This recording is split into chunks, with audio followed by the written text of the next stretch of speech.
Hello everyone, क्या हाल है भाई आप सभी के। उम्मीद करता हूँ काफ़ी अच्छे होंगे। दोस्तों मैं विक्रम सिंह स्वागत करता हूँ आप सभी का अपने यूट्यूब चैनल फोकस एबी पर। दोस्तों इस वीडियो में हम लोग जैक बोर्ड एग्जाम 2025 के लिए क्लास 12th केमिस्ट्री के कुछ टॉप ऐसे इंपॉर्टेंट ऑब्जेक्टिव टाइप क्वेश्चंस को कराने वाले हैं जो आपके एग्जाम में 100% पूछे जाने का काफ़ी ज़्यादा चांसेस है। तो इस वीडियो को स्किप करने का गलती बिल्कुल भी मत करना।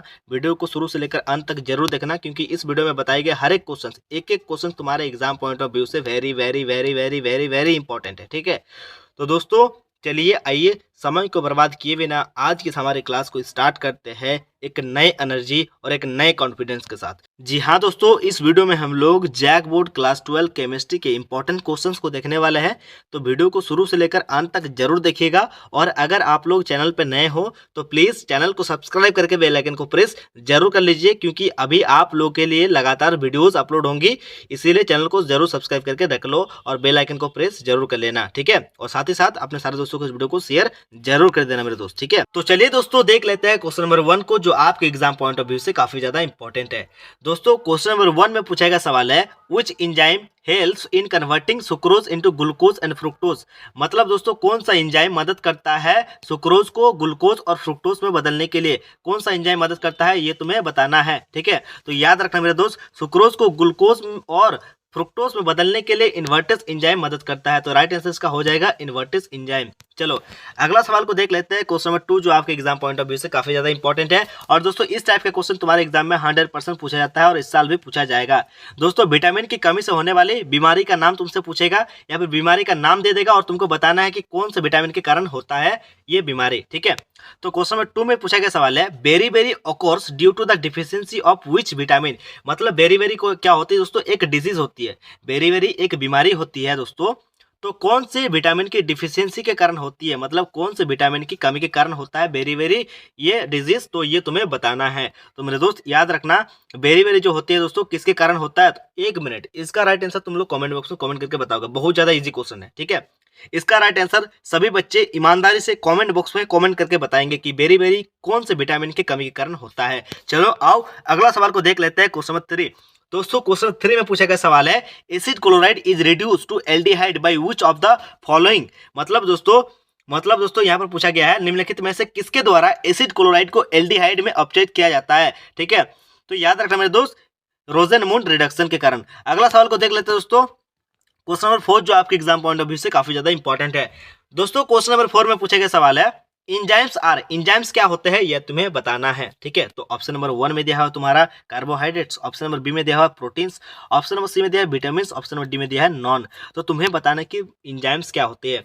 तो मेरे दोस्त याद रखना इंजाइम्स क्या होती है दोस्तों, प्रोटीन्स होती है। तो राइट आंसर इसका हो जाएगा option number B, correct answer हो जाएगा। ठीक है, चलो आओ अगला सवाल को देखते हैं, क्वेश्चन नंबर 5 जो आपके एग्जाम पॉइंट ऑफ व्यू से काफी ज्यादा इंपॉर्टेंट है। दोस्तों ये क्वेश्चन ऑब्जेक्टिव के साथ साथ सब्जेक्टिव में भी आ सकते हैं जो 2 मार्क्स में पूछे जाते हैं। ठीक है, चलो क्वेश्चन में क्या पूछा गया है देख लो। Give an example of antibiotic. दोस्तों तुम्हें एग्जाम्पल देना है किसका, एंटीबायोटिक का। तो एक एग्जाम्पल कोई दे देना दोस्तों, इजी में दे देना पेनिसिलिन। ठीक है, तो अगर हमसे एंटीबायोटिक का दोस्तों एग्जाम्पल पूछेगा तो हम लोग पेनिसिलिन को करेक्ट कर देंगे। ठीक है, चलो राइट आंसर हो जाएगा इसका पेनिसिलिन। तो चलिए दोस्तों देख लेते हैं क्वेश्चन नंबर 6 को जो आपके एग्जाम पॉइंट ऑफ व्यू से काफी ज्यादा इंपॉर्टेंट है। दोस्तों क्वेश्चन नंबर 6 में पूछा गया सवाल है the total number of particles in the body centre cubic BCC unit cell. मतलब दोस्तों कितने नंबर ऑफ पार्टिकल्स होते हैं दोस्तों बीसीसी यूनिट सेल में, यानी कि बॉडी सेंटर क्यूबिक सेल में।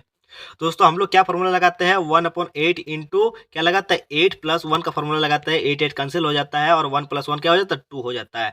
तो राइट आंसर इसका हो जाएगा option number B, correct answer हो जाएगा दोस्तों 2। ठीक है, चलो अगला सवाल को देख लेते हैं दोस्तों, क्वेश्चन नंबर 7। दोस्तों ये क्वेश्चन को मैंने आप लोगों को डायरेक्ट ही बता दिया। ठीक है, ज्यादा डील करने वाली बात नहीं है, तो इसीलिए याद रख लेना बॉडी सेंटर क्यूबिक सेल में दोस्तों कितना टोटल नंबर ऑफ पार्टिकल्स होते हैं, तो 2 होते हैं। राइट आंसर हो जाएगा ऑप्शन नंबर बी। अगला सवाल को देख लेते हैं, क्वेश्चन नंबर 7 जो तुम्हारे एग्जाम पॉइंट ऑफ व्यू से काफी ज्यादा इंपॉर्टेंट है। और दोस्तों ये क्वेश्चंस मैंने आपको पहले वाला वीडियो में करवा रखा है। ठीक है, डिस्क्रिप्शन में उसका लिंक लगा दूंगा, उस वीडियो को भी जाके देख लेना अगर तुमने नहीं देखा है तो। ठीक है, चलो देख लेते हैं क्वेश्चन नंबर 7। दोस्तों पूछा गया है which of the following process is use for purification of निकल। मतलब दोस्तों कौन सा प्रोसेस को हम लोग दोस्तों यूज करते हैं निकल के दोस्तों प्यूरिफिकेशन के लिए, कौन सा प्रोसेस को हम लोग यूज करते हैं। तो मेरे दोस्त याद रखना मॉन्ड प्रोसेस को हम लोग यूज करते हैं, मॉन्स प्रोसेस को हम लोग यूज करते हैं दोस्तों निकल के प्यूरिफिकेशन के लिए। ठीक है, चलो आओ। तो चलिए दोस्तों अगला सवाल को देख लेते हैं, क्वेश्चन नंबर 8, जो आपके एग्जाम पॉइंट ऑफ व्यू से काफी ज्यादा इंपॉर्टेंट है। दोस्तों क्वेश्चन नंबर 8 में पूछा गया सवाल है, which base is found in DNA, मतलब दोस्तों डीएनए में कौन सा बेस पाया जाता है ये तुम्हें बताना है। ठीक है दोस्तों, अब तक हम लोग पढ़ रहे थे कि डीएनए में कौन सा बेस नहीं पाया जाता है। बेस मतलब दोस्तों क्षार, ठीक है, कौन सा क्षार नहीं पाया जाता, कौन सा बेस नहीं पाया जाता है। लेकिन यहाँ पर तुम्हें कंफ्यूजन करने के लिए क्वेश्चन दिया गया है कि डीएनए में कौन सा बेस पाया जाता है। तो याद रखना मेरे दोस्त, क्या क्या पाए जाते हैं, तो एडेनिन पाए जाते हैं, ठीक है, साइटोसाइन पाए जाते हैं, ग्वेनाइन पाए जाते हैं और थाइमाइन पाए जाते हैं। ठीक है, याद रखना। अगला सवाल को देख लेते हैं, क्वेश्चन नंबर 9। दोस्तों क्वेश्चन नंबर 9 में पूछा गया सवाल है, which base is not found in DNA, मतलब दोस्तों डीएनए में कौन सा बेस नहीं पाया जाता है। यहाँ पर तुम्हें क्वेश्चन दे दिया है, देखो ऑप्शन में क्या क्या दिया है। ऑप्शन नंबर 1 में दिया है एडेनिन, ऑप्शन नंबर बी में दिया हुआ थाइमाइन, ऑप्शन नंबर सी में दिया है यूरासिल, ऑप्शन नंबर डी में दिया है ग्वेनिन। ठीक है, तो मैंने तुम लोग को बताया कि क्या क्या पाया जाता है। देखो एडेनिन भी पाया जाता है, थाइमिन भी पाया जाता है और ग्वेनिन भी पाए जाते हैं, लेकिन यूरासिल नहीं पाई जाती है। इसीलिए इसका right answer option number C correct answer हो जाएगा, यूरासिल। ठीक है, चलो अगला सवाल को देख लेते हैं मेरे दोस्त, क्वेश्चन नंबर 10, क्वेश्चन नंबर 10, जो तुम्हारे एग्जाम पॉइंट ऑफ व्यू से काफी ज्यादा इंपॉर्टेंट है। दोस्तों क्वेश्चन नंबर 10 में पूछा गया सवाल है, in Clemmensen reduction carbonyl compound is react with, मतलब दोस्तों क्लेमेंसन रिडक्शन में कार्बोनाइल कंपाउंड्स किसके साथ रिएक्ट करता है, तुम्हें ये बताना है। तो दोस्तों याद रखना, जेडन अमलगम प्लस एच रिएक्ट करता है। ठीक है, राइट आंसर इसका क्या हो जाएगा, जिंक अमलगम प्लस HCl। ठीक है, राइट आंसर इसका जिंक अमलगम प्लस HCl एकदम बिल्कुल करेक्ट आंसर हो जाएगा। ठीक है, तो चलिए दोस्तों देख लेते हैं क्वेश्चन नंबर 11 को, जो आपके एग्जाम पॉइंट ऑफ व्यू से काफी ज्यादा इंपॉर्टेंट है। दोस्तों यहाँ पर क्वेश्चन नंबर का मार्किंग यहाँ पर नहीं किया हुआ है, तो इससे तुम्हें कंफ्यूजन नहीं होना है, तुम्हारा ध्यान सिर्फ और सिर्फ क्वेश्चंस पे होने चाहिए। तो आओ देख लेते हैं क्वेश्चन नंबर 11 में आखिर क्या पूछा गया है। दोस्तों पूछा गया है, calamine is an ore of, दोस्तों केलामाइन किसका ओर होता है ये तुम्हें बताना है। और आई थिंक दोस्तों इस सवाल को मैंने तुम लोगों को पहले ही करवा दिया था, तो इसका राइट आंसर हो जाएगा जिंक। और जिसको हम लोग डिनोट करते हैं दोस्तों, किससे डिनोट करते हैं, जो जेडन से हम लोग डिनोट करते हैं जिंक को। तो याद रखना जिंक का और होता है दोस्तों केलामाइन। ठीक है, तो इसीलिए इसका राइट आंसर हो जाएगा ऑप्शन नंबर 2 करेक्ट आंसर हो जाएगा जिंक।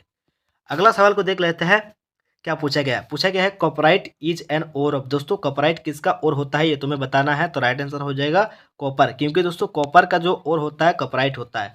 अगला सवाल को देख लेते हैं, क्या पूछा गया है।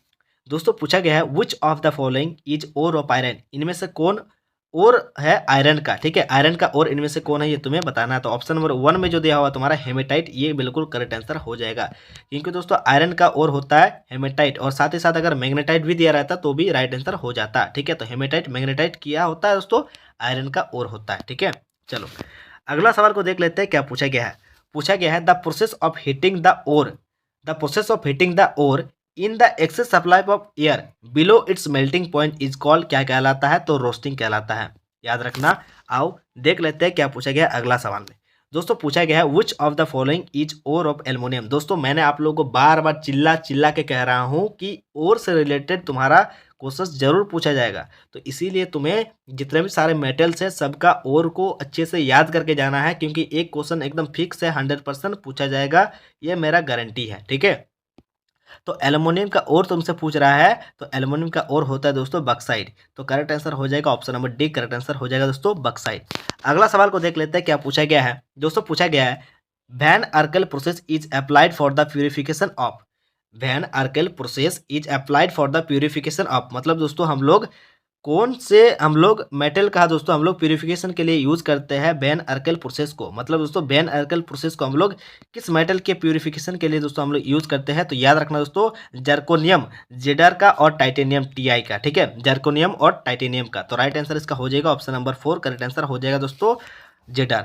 तो दोस्तों चलिए अगला सवाल को देख लेते हैं, क्या पूछा गया है। दोस्तों पूछा गया है, during the extraction of iron, मतलब दोस्तों लोहा के निष्कर्षण के टाइम लाइमस्टोन इज एडेड, मतलब दोस्तों लाइमस्टोन मतलब चूना पत्थर को ऐड किया जाता है।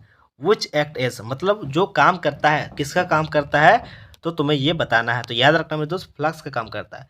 अब दोस्तों ये फ्लक्स क्या होता है, एक प्राइमरी फंक्शन होता है to remove impurities from iron ore. ठीक है, चलो अगला सवाल को देख लेते हैं दोस्तों, क्या पूछा गया है। दोस्तों पूछा गया है, froth flotation method is use for the concentration of sulphide ores का। ठीक है, चलो अगला सवाल को देख लेते हैं, क्या पूछा गया है। दोस्तों पूछा गया है, flux SiO2 is use to remove, flux SiO2 हम लोग यूज करते हैं किसके रिमूव के लिए? तो याद रखना सल्फर डाइऑक्साइड के लिए, ठीक है। राइट आंसर हो जाएगा SO2, ठीक है। चलो तो दोस्तों अगला सवाल को देख लेते हैं, क्या पूछा गया है।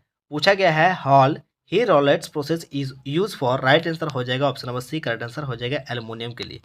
अगला सवाल को देख लेते हैं दोस्तों, क्या पूछा गया है। The impurities present in the mineral is called, क्या कहलाता है? तो याद रखना गैंगू कहलाता है। राइट आंसर हो जाएगा ऑप्शन नंबर 2, करेक्ट आंसर हो जाएगा, ठीक है।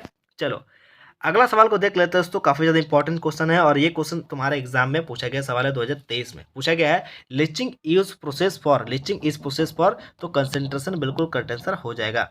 चलो नेक्स्ट क्वेश्चन को देख लेते हैं, आखिर क्या पूछा गया है। दोस्तों पूछा गया है which of the following is an oxide ore, इनमें से कौन दोस्तों जो ऑक्साइड ओर है? तो राइट आंसर हो जाएगा option number C, correct answer हो जाएगा हेमेटाइट, ठीक है। चलो ठीक है, चलिए अगला सवाल को देख लेते हैं, क्या पूछा गया है। दोस्तों पूछ रहा है फार्मूला ऑफ कॉपर पायरेट।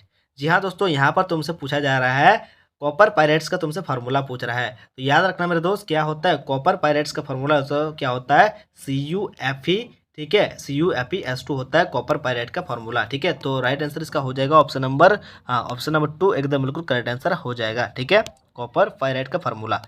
तो दोस्तों इसी प्रकार से दोस्तों इस वीडियो में हम लोग आई थिंक 20 प्लस ऐसा इंपॉर्टेंट ऑब्जेक्टिव टाइप क्वेश्चन को कर लिए जो तुम्हारे एग्जाम पॉइंट ऑफ व्यू से काफ़ी ज़्यादा इंपॉर्टेंट है। तो अभी चैनल को आप लोग सब्सक्राइब कर लो, ठीक है, क्योंकि अभी आप लोग के लगातार वीडियोस अपलोड होंगे। चैनल पर नए हो चैनल को सब्सक्राइब करके बेल आइकन को प्रेस कर लेना। तो चलिए मिलते हैं नेक्स्ट वीडियो में। जय हिंद, जय भारत, भारत माता की जय।